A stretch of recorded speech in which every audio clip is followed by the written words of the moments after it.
Hello, this episode is about the second oil war. Previously, we have seen the war between Saudi Arabia, Iran, fueled by Trump or intervention of Trump. And in this episode, we are going to see the war between Russia and Saudi. The background is, of course, Corona. The Corona is affected whole world. We are also affected. This episode is also being shot in at home. So initially, when it started in China, the as expected, the oil demand from China itself started going down. Roughly, China imports around 6 to 6.5 million barrels per day, and that demand went down by almost 50% because China was almost coming to a close in a lockdown situation like what we are in today. And that made the OPEC countries take notice of this, and they understood that there is going to be a big effect on oil in terms of demand of oil. So what happened is they called for a meeting. Normally, OPEC meetings or OPEC plus meetings are held in Vienna. So there was this meeting on 6th of March 2020.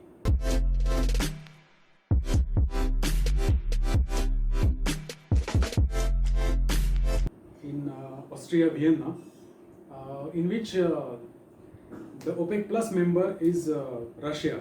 Because Russia is the largest oil producer. I mean, if you have seen the earlier videos, it produces oil as high quantity as Abu Dhabi, and so although Russia is not a member of OPEC, they engage him on discussions, talks in reducing or maintaining the balance of supply.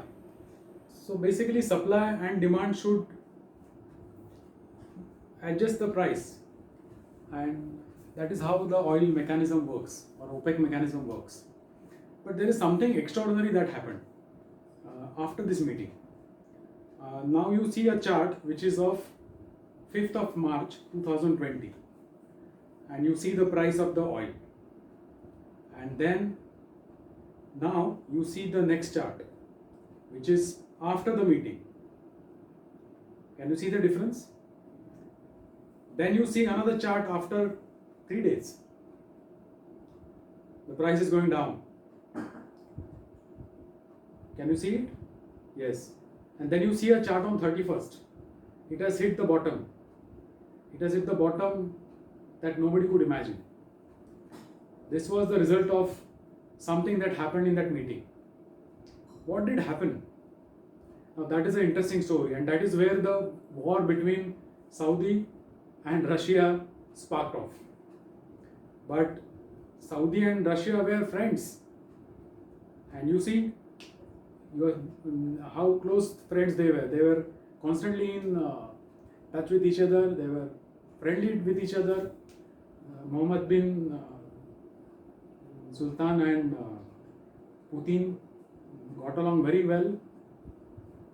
And you see in this small clip how they get along well, how they vibe with each other.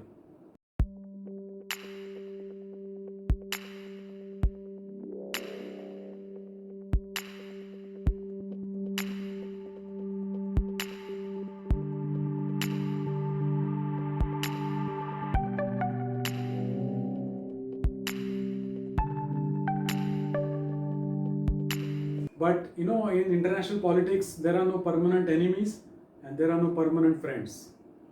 So this got proven one more time by this episode.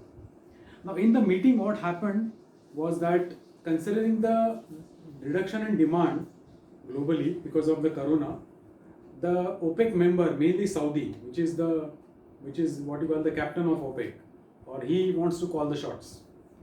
Saudi Arabia requested Russia to reduce the oil production by around 1 to 1.5 million barrels so that the supplies are controlled and the price could be maintained.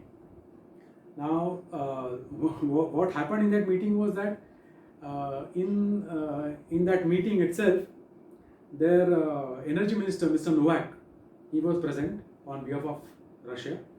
He said no, capital no. I mean, that was something which OPEC did not expect, that Russia would just refuse to accept a small production cut of 1.5 million barrels, and the meeting ended. And the OPEC didn't know what to do because Russia refused to cut the supply of the oil.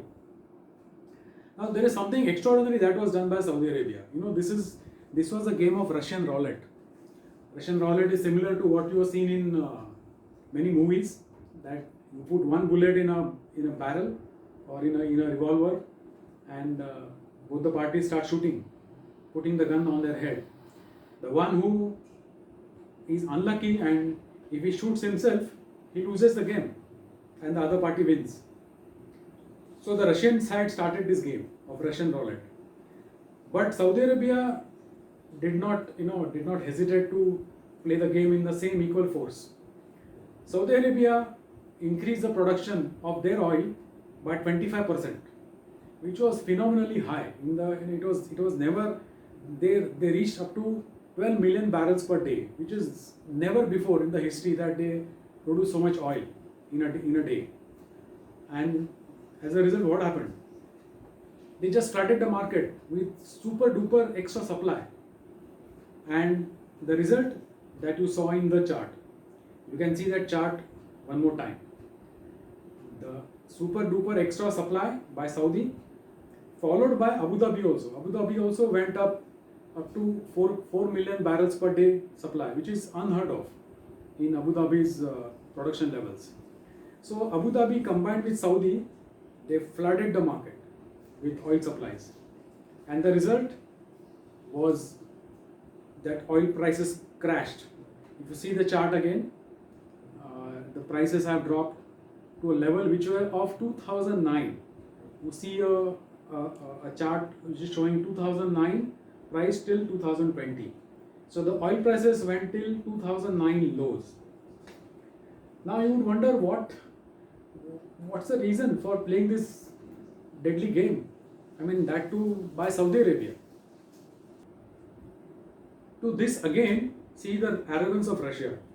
Russia increased the production. Instead of cutting the production, which they were requested, they increased the production by 500,000 barrels. So it was a double effect. Saudi and Abu Dhabi increasing, plus Russia pumping more instead of cutting down. And the oil prices went down by 24%. The second oil price war had begun in the recent history. There are many such instances in the past, but we'll talk about it sometime later. Now, this price war has many elements to it. Now, I will try and explain the reasons for this Russian roulette game, and who wanted to benefit out of this war, and how, and what are the possible logic behind such games. That is what I would try and explain. This oil war actually would really hurt a lot of Gulf countries, like say Oman or Bahrain. They are very small economies. Like Oman's whole expenditure is so high compared to their oil output, is that they are expected to have, if this price continues at this level as we speak today, they will have a 25% deficit. Or for that matter, even a country like Nigeria or Ecuador or Angola, which are just purely oil dependent countries, and they are very corrupt countries. They have no other source of income. They are not a stable economy. Or Venezuela, for that matter. They are just staring at this crisis as one of the biggest crises these countries would have ever faced in their history. So, coming back to the point I was making, that what is the reason for this? As we speak, USA currently is the largest oil or crude oil producer in the world. Now you would say, but that spot is held by Saudi or Abu Dhabi or some Gulf country. No, USA is the largest oil producer because they also produce oil from a process called fracking. Fracking is nothing but a process by which they extract the oil entrapped between the stones or shell, shale, shell So it is also called shale oil, and that is the industry that has come up in US in the last 10 years. It has picked up quite a bit of traction in the last 10 years. And as a result, what has happened is that this oil combined with the normal crude oil from the wells, USA is the biggest oil producer in the world. And this fracking oil or oil produced from the fracking is in competition to the crude oil. And which oil? That is the Russian oil, and to a Saudi oil. So that is where the game is all about.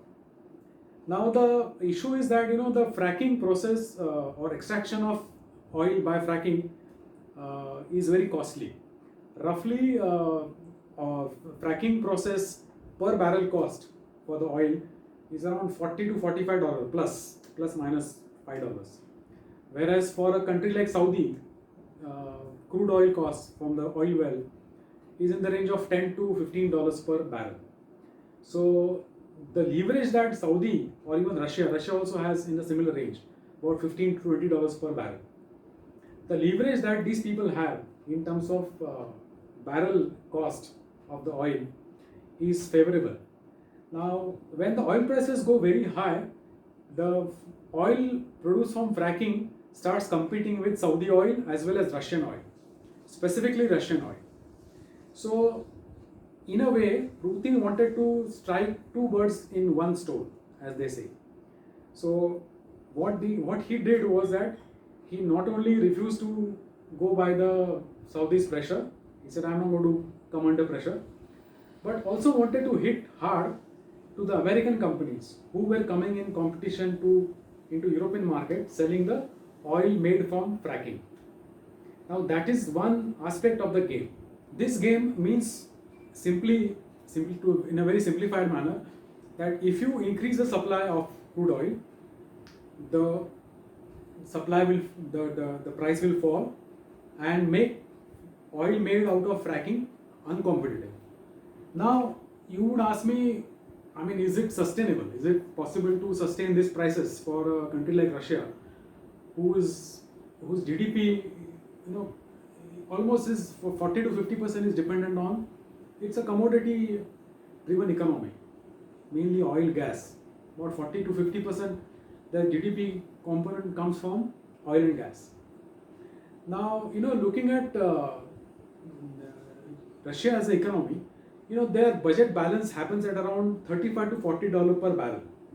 Now, if they can keep out of all this, push and pull strategy that Russia will apply, if they can keep the price of oil in the market at around $40 per barrel, even for say next year, they would drive out the fracking oil companies, the American companies, out of business.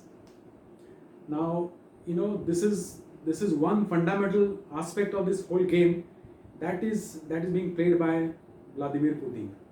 He is taking it too far, in my opinion.